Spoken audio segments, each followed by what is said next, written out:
En août 2023, le PSG annonce la signature du joueur paraphant un contrat de 5 ans courant jusqu'en juin 2028 contre une indemnité de transfert de 50 millions d'euros, montant de sa clause libératoire alors qu'il lui restait encore 1 an de contrat avec le FC Barcelone. Quelques jours plus tard, à la suite du départ de Neymar, le Al Hilal, il hérite du numéro 10 porté par le Brésilien. Lors de la saison 2024-2025, Luis Enrique le positionne dans le trio offensif du PSG en tant qu'attaquant de pointe et termine meilleur buteur du championnat avec 21 réalisations.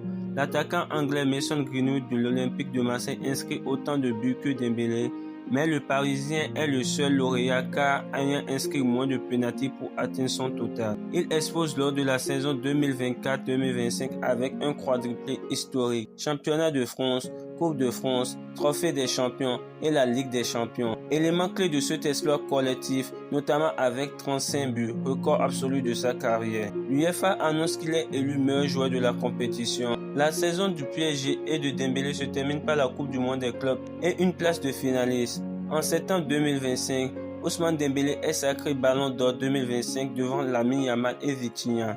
Dans son discours, il remercie notamment ses coéquipiers en équipe de France, du PSG, ses anciens clubs ainsi que le Stade Rennais, son club formateur. Au PSG, on retrouve quelque chose, pas le Dembélé parfait, mais le Dembélé libre, moins enfermé, moins jugé sur chaque erreur, plus accepté dans ce qu'il est. Et ça change tout. Un joueur capable de retourner un match en une seule action. Un nouveau contexte, moins de pression individuelle, plus de liberté.